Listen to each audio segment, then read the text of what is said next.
Hi, you're watching The Sovera. This is Amarpal Singh before you. After Prime Minister Narendra Modi, he visited Punjab and announced rupees 1600 crore under relief fund, as well as mentioned that rupees 12,000 crore is already with Punjab government under SDRF fund. So this has become a matter of debate, as yesterday Punjab Finance Minister Harpal Chima mentioned that only 1582 crores were received since April 1, 2022 under SDRF funds. And even yesterday, Punjab's Chief Minister Bhagwant Singh Mann has also called for an open debate. So today, Union Minister of State BL Verma, he is here in Ludhiana. He even assessed the situation yesterday at Sasarali Colony, and today he is going to address a press conference regarding this. So let's hear to him what he want to say. आज आपके पंजाब के लुधियाना में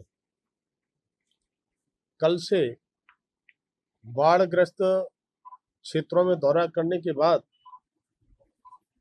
आपके समक्ष बात करने से पहले मेरे मंच पर आसीन श्री रजनीश दीवान जी, जो यहाँ के प्रधान हैं, श्री सन्नी कैंथ जी लुधियाना के प्रधान हैं, और जतेंद्र मित्तल जी वाइस प्रेसिडेंट पंजाब के, श्री प्रवीण बंसल जी सीनियर लीडर हैं, श्री नरेंद्र सिंह मल्ली जी, लक्की चोपड़ा जी और डॉक्टर निर्मल नैयर जी और मेरे प्रेस के सम्मानित साथियों,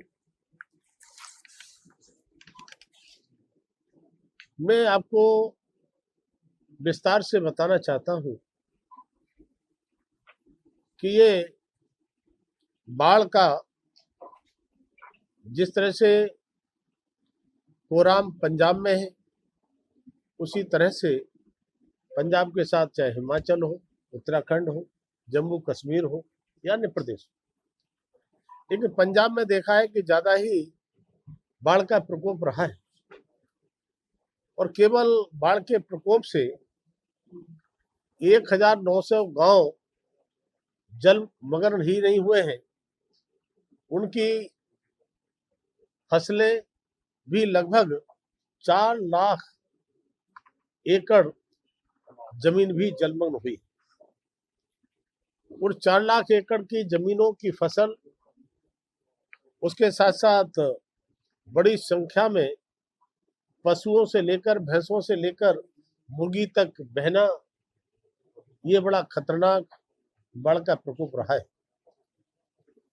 और मैं कहूँ, किसान पंजाब का कितना मेहनती परिश्रमी किसान पूरे देश में माना जाता है, और मैं भी चूंकि स्वयं किसान हूँ, खेती किसानी मैंने की है, मैं किसान का दुख दर्द भी जानता हूँ। और किसानों की समस्याएं, ये केवल किसान की फसल ही बर्बाद नहीं हुई है, किसान की फसल बर्बाद होने के साथ साथ किसान के जो सपने होते हैं, उस फसल के पीछे वो सपने भी टूट जाते हैं। और साथ ही साथ मैं कहूँ, उसकी जमीन इतनी खराब हो जाती है, कट जाती है, उसको समतलीकरण, जिसे हम लेवलिंग कह सकते हैं, करने में भी समय और पैसा लगता है, उसे उपजाऊ बनाने में कई वर्ष लग जाते हैं। तो ये केवल आज जो बाढ़ का प्रकोप हुआ है, इस बाढ़ के प्रकोप से आज ही ये सफर नहीं रहेगा किसान, ये आने वाले कई वर्षों तक इसकी पीड़ा को से झेलना पड़ेगा। लेकिन मैं कह सकता हूँ, इस देश के यशस्वी प्रधानमंत्री आदरणीय मोदी जी पंजाब के उन सभी किसानों के साथ सहानुभूतिपूर्वक और प्रतिबद्धता के साथ अटूट तरीके से खड़े हैं, और उन्होंने प्रथम आकलन में ही 12,000 करोड़ का मुआवजा यहाँ के किसानों के लिए देने का काम किया था। लेकिन 9 सितंबर को, जिस दिन उपराष्ट्रपति का चुनाव था, उपराष्ट्रपति के चुनाव में अपना पहला वोट डालने के बाद उन्होंने कहीं कोई पहला दौरा किया तो पंजाब का। पंजाब में स्वयं उन किसानों के पास पहुंचे, पीड़ित परिवारों के पास पहुंचे, उनकी दुख भरी कहानियों को सुना, और माननीय प्रधानमंत्री ने सहानुभूति और उन किसान परिवारों के साथ अपनी प्रतिबद्धता को एकदम जाहिर करते हुए उनके साथ खड़े रहने की पूरी तरह से बात की।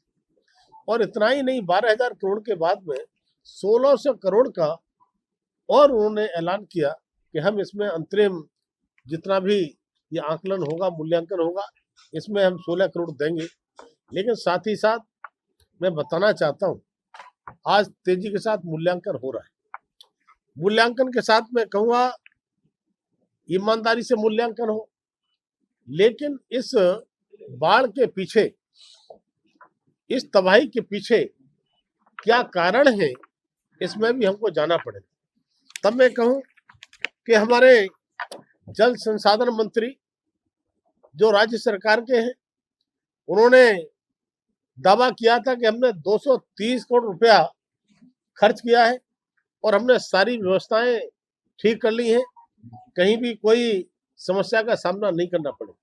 लेकिन जहां मैं आपको लुधियाना में खड़ा हूँ, या लुधियाना में जो सतलुज नदी है, जब मैंने यहाँ के नागरिकों से, यहाँ के किसानों से जब बात किया और मैंने मौके पर देखा, कल मैं भोलेवाल कदीम भी गया, मैं शनि गांव भी गया, मैं 5 नंबर ठोकर और दूसरे जगह पर जहां पर बांध कटे थे वहां भी गया, खेरा बेट भी गया, ससराली कॉलोनी भी गया, दोनों कला भी गया।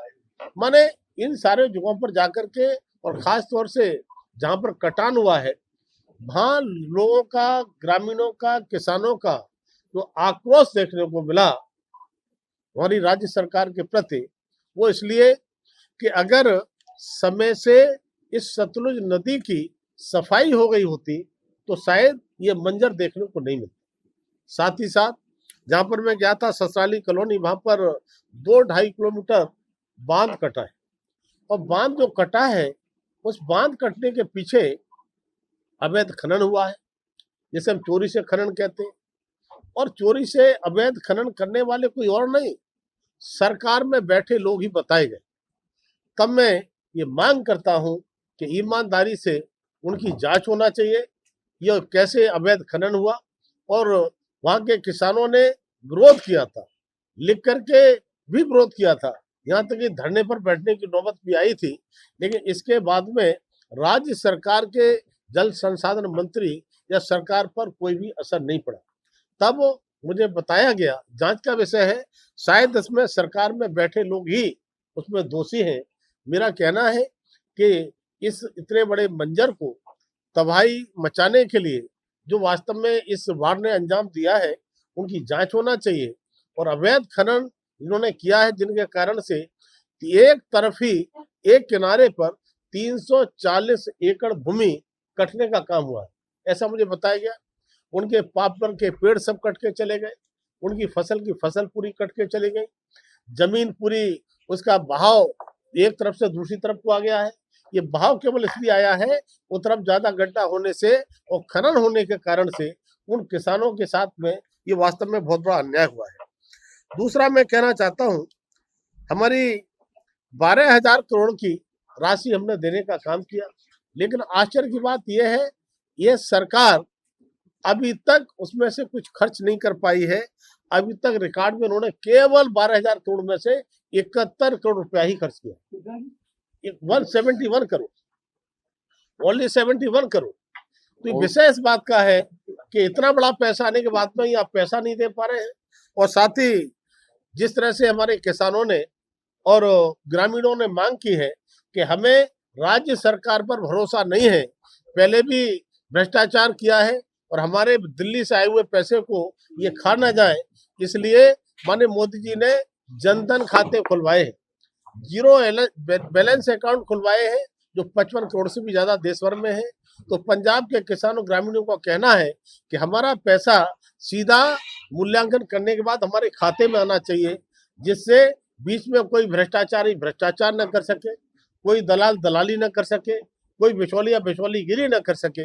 इसलिए मूल्यांकन भी बिना किसी भेदभाव के हो, और बिना भेदभाव के मूल्यांकन के बाद ये पूरी तरह से पैसा उनको निष्पक्ष आना चाहिए। एनडीआरएफ और सीडीआरएफ में भी 640 करोड़ का फंड है, लेकिन उसे भी उन्होंने खर्च नहीं किया है। और इतना ही नहीं, इसमें फसल ही बर्बाद नहीं हुई है, 51 जनहानि भी हुई। 51 लोगों की एक तरह से दर्दनाक मृत्यु हम कह सकते हैं, तो उनकी मृत्यु हुई है। उनके लिए 2-2 लाख रुपया देने की बात माननीय प्रधानमंत्री मोदी जी ने कही है, तो उनको मिलेगा। ऐसे लोग जो घायल हैं उनके लिए 50-50 हजार रुपया मिलेगा। बहुत सारे ऐसे भी प्रकरण सामने आए जिनके घर की छत गिर गई, उनके परिवार दब गए, परिवारजन दब गए, घर खस गए। तब मैं कहना चाहता हूँ, प्रधानमंत्री मोदी जी की योजना प्रधानमंत्री आवास 4 करोड़ से ज्यादा इन 10-11 वर्षों में बने हैं, लेकिन पंजाब सरकार की सहयोग न करने के कारण से हमारी जो सेंट्रल सरकार की योजनाएं हैं उनको पूरी तरह से फलीभूत नहीं किया जा रहा है। उनके किसानों के लिए, जनता के लिए लाभ नहीं मिल रहा है। सबसे बड़ी बात मैं कहूं, अगर किसान फसल बीमा योजना जो माननीय मोदी सरकार की है, इसे 2022 से लागू होना चाहिए था, लेकिन हमारी राज्य की सरकार ने वो 2022 में लागू होने वाली फसल बीमा जो किसानों के लिए थी, उसके लिए अभी तक लागू नहीं किया है। अगर वो लागू किया होता तो मुझे लगता है कि जबकि राज्य सरकार का हिस्सा बहुत कम जाता है, केंद्र सरकार अगर 4 लाख एकड़ भूमि जलमग्न हुई है, उनकी फसल बर्बाद हुई है, तो 4 लाख एकड़ भूमि का अगर फसल बीमा योजना में पैसा जाता तो राज्य सरकार के हिस्से में केवल 32 करोड़ रुपए आता, केवल 32 करोड़ रुपए आता। और 32 करोड़ रुपया अगर राज्य सरकार देती तो आज ये 4 लाख एकड़ भूमि का जो फसल का जो मुआवजा मिलना चाहिए था सबके लिए, पूरी उसका इसलिए नहीं मिल पा रहा है। तो इसके दोषी कोई है तो पंजाब की राज्य सरकार दोषी है, जो किसानों के साथ में ये अन्याय करने का काम कर रही है। तब मैं आप सबके समक्ष में कहना चाहता हूं, इस दुख की घड़ी में भारतीय जनता पार्टी का एक एक कार्यकर्ता खड़ा है। कोरोना काल में भी हमने देखा होगा, जिस समय कोरोना काल चल रहा था उस समय भी, लॉकडाउन में भी भारतीय जनता पार्टी के कार्यकर्ता लोगों की जान बचाने के लिए प्रवासियों से लेकर के कोरोना में पूरी तरह से साथ देने का काम किया। आदरणीय प्रधानमंत्री मोदी जी ने, उनके नेतृत्व में वैज्ञानिकों ने 2-2 वैक्सीन बना करके केवल वैक्सीन बनाई ही नहीं, पूरे देश में सभी के लिए मुफ्त वैक्सीन लगाने का काम हुआ। और केवल देश में ही नहीं, देश के नागरिकों के साथ साथ दुनिया के 100 से ज्यादा देशों के लिए वैक्सीन और हमने दवाइयां मुहैया कराने का काम किया। आदरणीय प्रधानमंत्री जी देश के 140 करोड़ लोगों का अपना परिवार मानते हैं और हमेशा परिवार जन कर संबोधन करते हैं। तो पंजाब के भी सारे हमारे जो करोड़ों की संख्या में है, वो भी माननीय मोदी जी उनके परिवार जन है। तो मैं मोदी की तरफ से कहना चाहता हूँ, भारतीय जनता पार्टी का एक एक कार्यकर्ता और मोदी सरकार पूरी इस तरह से पंजाब के पीड़ित लोगों के साथ में खड़ी है। पंजाब अकेला नहीं है, पंजाब के साथ पूरी भारतीय जनता पार्टी खड़ी है, भाजपा का एक एक कार्यकर्ता खड़ा है और साथ ही मोदी सरकार खड़ी है। मेरी तरह से अन्य मंत्रियों के प्रवास दौरे भी इस पंजाब में लगाए जा रहे हैं और हम पंजाब के लोगों के लिए ये मूल्यांकन करने के बाद आवश्यकता जब लगेगी तो मोदी जी केवल 12,000 करोड़ और 1,600 करोड़ पर ही रुकने वाले नहीं है।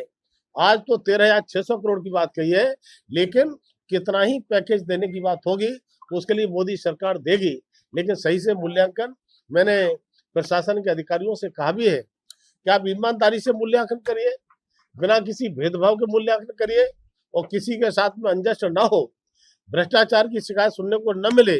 और उसके बाद मैं भी अपनी रिपोर्ट पेश करने वाला हूं और मैं इस विश्वास के साथ कि हम पंजाब के लोगों के साथ पूरी तरह से उनके साथ सहानुभूति और संवेदनशील होकर के पूरी प्रतिबद्धता के साथ हम खड़े रहेंगे और जितने पक्के घर बनने चाहिए, कच्चे घर जिनके गिर गए हैं उनके लिए भी हमने कहा है, वो कच्चे घरों के लिए बनाने के लिए भी अभी मैं 2-3 जगह गया हूँ, वहां भी उन घरों के लिए मैंने तहसीलदार और ये लोग थे उनसे कहा कि इनका भी दीजिए। कल मैं जहाँ पर गया था उसका 1,20,000 जिस मकान में गया था, अगर देखा था जिसका घर गिर गया था, तो उसमें उनके परिवार के लोग दबे थे, तो उसमें 1,20,000 का उनके लिए मुआवजा की बात हुई है, 20,000 दे भी दिया है, 1 लाख उन्हें भी मिलेगा, तो उनके लिए मुआवजा भी मिले, पक्के घर भी बने। और मैं आप सबके माध्यम से और पंजाब की जनता के माध्यम से पंजाब की राज्य सरकार से मैं कहना चाहता हूं, जो जनता की हित की स्कीमें हैं, जनता की हित की योजनाएं हैं मोदी सरकार की, उन योजनाओं को आने दें, उनको लागू होने दें, उनमें व्यवधान पैदा न करें। नहीं तो यही जनता जिन्होंने आपको विश्वास से सरकार बनाने का काम किया है, 2027 में आपको उखाड़ फेंक देगी। जिस तरह से आपकी सरकार को दिल्ली के लोगों ने उखाड़ फेंक दिया है, उसी तरह से 2027 में इस आप सरकार को उखाड़ फेंकेगी। और यहाँ पर भारतीय जनता पार्टी का मोदी जी के नेतृत्व में यह शासन लगे होगा, और मुझे लगता है तब डबल इंजन की सरकार बन के या कोई बीच में व्यवधान नहीं होगा और सारी स्कीमों का लाभ पंजाब के लोगों को मिलेगा, ऐसा मुझे विश्वास है। इसलिए मैं फिर कहना चाहता हूं, कल से मुझे सुनने को मिला है कि कई प्रकार की टीका टिप्पणी मोदी सरकार पर या भारतीय जनता पार्टी पर कांग्रेस से आप लोग करते हैं। अपने गिरेबान में झांक करके देखें, मोदी सरकार केवल पंजाब के साथ ही नहीं, पूरे देश के साथ में सबका साथ, सबका विकास, सबका विश्वास और सबका प्रयास की नीति पर खड़ी है। और केवल हमने इतना ही नहीं किया है, कोई भूखा न सोवे, इसके लिए मोदी जी ने लगभग 81 करोड़ लोगों के लिए फ्री राशन की स्कीम चला करके सबको राशन देने का काम भी किया है। उसका मंत्रालय भी, consumer affair, food and public distribution मेरे पास है। इस काम को मैं भी करता हूं, बिना किसी भेदभाव के सबके लिए 5 किलो फ्री राशन देने का काम हमारे यहाँ से होता है। और मोदी सरकार पूरी तरह से पंजाब के साथ, पंजाब के किसानों के साथ, पंजाब के एक एक व्यक्ति के साथ खड़ी है। इसलिए मैं फिर राज्य सरकार से कहूँगा कि केंद्र सरकार की वो सब योजनाएं जो जनता की हित की हैं, किसानों के हित की हैं, गरीबों के हित की हैं, महिलाओं के हित की हैं, युवाओं के हित की हैं, उनमें व्यवधान न डालें, नहीं तो 2027 में आपका पता नहीं चलेगा। धन्यवाद। Yesterday, Harpal Chima, Finance Minister Punjab, he provided some data. He mentioned that from April 1, 2022 to September 10, 2025, Punjab government received 1,582 crore and spent 649 crore on various mention किया है, वो different है, वो थोड़ा clear करो। नहीं, पूरा डाटा तो मेरे पास नहीं है, लेकिन पंजाब के लिए जिस मद में जो पैसा हमने दिया है, हमने बताया है। और जो सरकार की योजनाओं का लाभ मिलना चाहिए, केंद्र सरकार की योजनाओं का, इसमें बार बार व्यवधान डालने का जो प्रयास करती है आप सरकार। एक बार क्लियर कर दो कि ਤੁਸੀਂ ਜਿਹੜਾ 71 ਕਰੋੜ ਜਾਂ 171 ਕਰੋੜ ਕਿਹਦਾ ਦੱਸਿਆ, 71 करोड़ के खर्च किया, 71 करोड़, ओनली 71 करोड़। कितने किस पीरियड का हैगा ये, मतलब ये इस पीरियड में जो 12,000 करोड़ रुपया दिया है, इसमें से अभी केवल 71,000 करोड़, 71 करोड़ रुपया खर्च कर पाए। 12,000 करोड़ ये 2022 तो है या कदों तो हैगा? राहत पैकेज का इधर का पैसा है जो इसको मूल्यांकन उसको दिया है, और 1600 करोड़ मोदी जी अभी आए थे तब उन्होंने ऐलान किया है। और ये केवल इतना बजट नहीं है, जो मूल्यांकन के बाद में जितनी आवश्यकता पड़ेगी, जितना पैसे की डिमांड होगी, वो मोदी जी देने को तैयार है, लेकिन मूल्यांकन कराइए, मूल्यांकन होना चाहिए। 2022 से लेकर 2025 तक हमको 1582 करोड़ ही मिला। हाँ, पिछला नहीं मिला। पिछला हम नहीं बता, गलत कह रहे हैं, झूठ बोलने की आदत है। 12,000 करोड़ प्लस 1600 करोड़, और इसमें ये भी मैं कह रहा हूँ कि जितना मूल्यांकन में अगर ज्यादा जाता है वो भी सरकार देने को तैयार है। लेकिन आप क्या रिपोर्ट भेजेंगे, उस रिपोर्ट में मोदी जी से आप ये सरकार से मांग करेंगे कि 1600 करोड़ से ज्यादा और किया जाए? मैं कह रहा हूँ 1600 करोड़ के बाद में मूल्यांकन में जितनी भी आवश्यकता पड़ती है, मोदी जी पूरा पैसा देने को तैयार है। लेकिन यहाँ से जल्दी से मूल्यांकन होना चाहिए, निष्पक्ष मूल्यांकन होना चाहिए, जिससे जनता के लिए उनका हक, उनके लिए पैसा टाइम से मिल सके। लेकिन एक बात मैं कहना चाहता हूँ, पंजाब की राज्य सरकार से जनता का विश्वास, किसानों का विश्वास उठ गया है। इसलिए जनता कहती है कि पंजाब सरकार को पैसा मत दीजिए, कि हमारे खातों में पैसा दीजिए। इसलिए मूल्यांकन करके रिपोर्ट बना कर दीजिए। और हमने खाता, मोदी जी ने खाता सबके खुलवाए हुए हैं, इसलिए बैंक में पैसा भेजना चाहते हैं, हम इनको खाने के लिए पैसा देने वाले नहीं। यही बातें ससुराली वालों की हो रही थी, हमें डायरेक्ट किसान बोलते हैं हमें डायरेक्ट पैसा चाहिए, हमें सरकार पर या प्रशासन पर विश्वास नहीं, हमारा पैसा आधा खा जाएगी। ये किसानों ने यही कहा है। जब मुझसे कहा है तो मोदी से भी यही कहा होगा। इसलिए मैं चाहता हूँ ईमानदारी से, निष्पक्ष तरीके से, बिना किसी भेदभाव के इनको मूल्यांकन करने दीजिए। और मूल्यांकन के बाद में, चूंकि मोदी जी ने घर घर खाते खुलवाए हैं, किसानों के, गरीबों के खाते खुले हैं, जब बैंक में खाते खुले हैं तो बैंक में जाने दीजिए। हम उन पर भ्रष्टाचार के लिए पैसा ਕਿਸਾਨਾਂ ਦੇ ਵੱਡੀ ਗਿਣਤੀ ਕਹਿੰਦੇ ਲੋਨ ਆ, ਕਿਸਾਨ ਕਹਿੰਦੇ ਕਿ ਵੱਡੀ ਗਿਣਤੀ ਚ ਲੋਨ ਉਹਨਾਂ ਦੇ ਉੱਤੇ ਬੈਂਕਾਂ ਤੋਂ ਇਲਾਵਾ ਜਿਹੜੇ ਪ੍ਰਾਈਵੇਟ ਲੋਨ ਵੀ ਜਿਹੜੇ ਲੈ ਪਏ ਨੇ ਉਹਨਾਂ ਨੇ ਕਿਸਾਨਾਂ ਦੇ। ਸਾਡੇ ਨਾਲ ਦੀ ਨਾਲ ਜਿਹੜਾ ਪੂਰਾ ਇਹਦੇ ਨਾਲ ਸਿਰਫ ਤੇ ਸਿਰਫ ਕਿਸਾਨਾਂ ਦਾ ਨੁਕਸਾਨ ਨਹੀਂ ਹੋਇਆ, ਇਹ ਪੂਰੀ ਆਰਥਿਕ ਸੰਕਟ ਜਿਹੜਾ ਪੂਰੇ ਪੰਜਾਬ ਲਈ, ਕਿਉਂਕਿ ਜਿਹੜੀ ਖਰੀਦਦਾਰੀ ਆ ਜਾਂ ਕਾਰੋਬਾਰ ਉਹਦੇ ਤੇ ਵੀ ਅਸਰ ਪੈ ਰਿਹਾ। ਕੋਈ ਰਾਹਤ ਪੈਕੇਜ ਜਿਹੜਾ ਉਹੀ ਗੱਲ ਸ਼ੁਰੂ ਚ ਮੰਤਰੀ ਜੀ ਨੇ ਕਹੀ ਵੀ ਆ ਕਿ ਅਗਰ ਫਸਲ ਬੀਮਾ योजना ਹੋਈ ਹੁੰਦੀ। देखिए, जो आपने कहा, हम जितना नुकसान हुआ है उस मूल्यांकन की बात कर रहे हैं, ठीक है ना। और रही बात ये, इसकी दोषी है तो पंजाब की राज्य सरकार है। अगर किसान फसल बीमा योजना जो 2022 से ही लागू होना चाहिए थी, आज 2025 चल रहा है, अभी तक लागू नहीं किया है। मैंने कहा, एक मिनट, मैंने कहा जो आज इतना फंड की आवश्यकता पड़ती है, अगर किसान फसल बीमा होता तो 4 लाख एकड़ भूमि की कृषि के लिए केवल पंजाब सरकार के हिस्से में केवल 32 करोड़ आता। तो 32 करोड़ रुपया न जमा होने के कारण से किसान तबाह हो रहा है, इतना पैसा फंड जा रहा है। तो इसका पूरा पूरा दोष है तो पंजाब की राज्य सरकार का। अच्छा सर, एक मिनट। सर मेरा भी एक सवाल है। वर्मा जी, आपने लुधियाना का भी दौरा किया, जो सतलुज किनारे दूसरी बंद, कच्चा बंद जो है, उसमें कोई ऐसी जगह भी है जहाँ पर रोड है ही नहीं? हाँ, नहीं रहा। ये मैं कह रहा हूँ ना, ये आपका ये ससराली कॉलोनी जो है, वहां में गया, लो 2-2.5 किलोमीटर बाद है ही नहीं। मैं तो वहां के किसानों के लिए, ग्राम वासियों को धन्यवाद देना चाहता हूँ। उन्होंने स्वयं सेवा करके और वहां उसके बाद रक्षा करने के लिए रात और दिन जुटे रहे हैं। वहां भी कहीं भी किसी तरह से जो है प्रशासन का रोल नहीं रह पाया है। इसी तरह से मैं गया था, एक मिनट, ये 5 नंबर ठोकर खिराबेट, मैं वहां गया था। वहां पर हमारे लोग बोरी भर भर कर लगा रहे थे मिट्टी के लिए, लेकिन बेचारे कह रहे थे हम काली इतना काम कर रहे हैं, हमें यहाँ पर कोई चाय को पानी को भी पूछने वाला नहीं है। और ट्रैक्टर बीजेपी के चल रहे थे। बीजेपी कार्यकर्ता अपने ट्रैक्टर से मिट्टी के कट्टों को ले जा करके वहां पर रख रहे थे। एक ये सवाल था कि जैसे बाढ़ आई है, इसके 3-4 महीने पहले इसको बांध को मेंटेन करने के लिए प्रशासन अलर्ट करता है, लेकिन ये काम भी नहीं हुआ। इसकी क्या जिम्मेदारी आप फिक्स करेंगे कि क्यों नहीं हुआ? यहाँ पे डीसी थे और सब प्रशासन था, सतलुज को बांध को बनाने के लिए क्या प्रयास किए गए? क्यों? मेरा कहना यही है कि जो यहाँ के जल संसाधन मंत्री हैं, उन्होंने आश्वस्त किया था पंजाब के लिए कि हमने 230 करोड़ रुपया खर्च कर दिया है और सारे बाढ़ के बंदोबस्त हमने कर दिए हैं।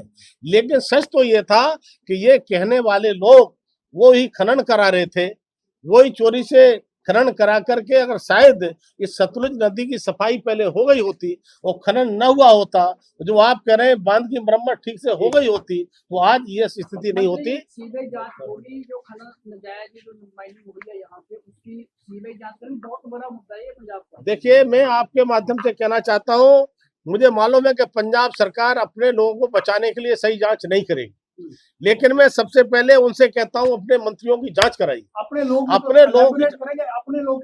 एक मिनट, मैं कह रहा हूं जो राज्य सरकार में बैठे हैं, जो मुझे किसानों ने बताया कि उन्होंने ही ये खनन कराया है, और खनन चोरी से, बिना सरकार की सहमति से, बिना सरकार के सहयोग से खनन हो ही नहीं सकता। इसलिए उसमें दोषी कौन है, इस के लिए उसमें कार्रवाई करना चाहिए। अन्यथा मैं तो अपनी रिपोर्ट पेश करूंगा और मैं किसी एजेंसी से निष्पक्ष जांच हो और दोषी लोगों के खिलाफ कार्रवाई हो, क्योंकि ये घटना कोई छोटी मोटी घटना नहीं है। बिल्कुल रिफंड यस। सर, सरकार ने कल जो मुख्यमंत्री भगवंत मान है, उन्होंने चैलेंज किया है तो ये फंड को लेकर सीधा उन्होंने चुनौती दी है कि केंद्र सरकार के नुमाइंदे आके यहाँ पर बातचीत करें। तो रवनीत बिष्ट ने भी ये चैलेंज कबूल किया है। क्या लगता है सर, तो पैसों को लेकर लगातार देखिए, पंजाब सरकार जैसे पैसे खाते रही है, भ्रष्टाचार करती रही है, अब मोदी सरकार भ्रष्टाचार करने को पैसा उन्हें देने वाली नहीं है। यहाँ के किसानों की, यहाँ के ग्रामीणों की मांग है कि सीधा मूल्यांकन के बाद पैसा हमारे खाते में आना चाहिए। सरकार को पैसा नहीं दिया जाना चाहिए। सरकार को पैसा दिया तो बिचौलियों भ्रष्टाचारियों के जिम्मे चला जाएगा, पैसा हमको नहीं मिले। बहुत बहुत धन्यवाद। So, Union Minister of State B.L. Verma mentioned that Punjab government is not putting its share in the relief fund, and also mentioned that people, they are not getting benefits of the central scheme. So, he appealed the Punjab government to provide the benefits of central scheme to the residents of Punjab. And he also said that he will submit the report and will demand inquiry into the illegal sand mining, which is one of the prominent reasons which is being sent behind these floods this year. So, you are watching The Savera. We will keep updating you. Stay tuned to us. Follow us both on Facebook and YouTube, and also download our mobile application. Amarpal Singh with cameraman Manoj Sidhu.